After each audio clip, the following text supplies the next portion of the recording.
Boom, Ambrosia Salad. The perfect addition to any Passover meal. It's delicious, it's sweet. Some people call it a salad, some people just call it dessert.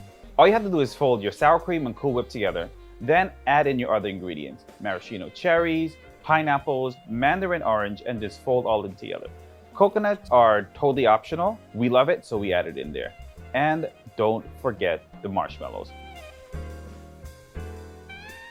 Really easy to make. Put everything into a bowl, mix it, freeze it, or just chill it and then serve it. We elevated the salad by adding some mint and pomegranate seeds, but you can really add some maraschino cherries on there.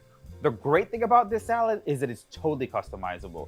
Do whatever your family likes. Just put it right in there. We did pineapples because we love pineapples, and coconuts too. For more recipes, like and follow.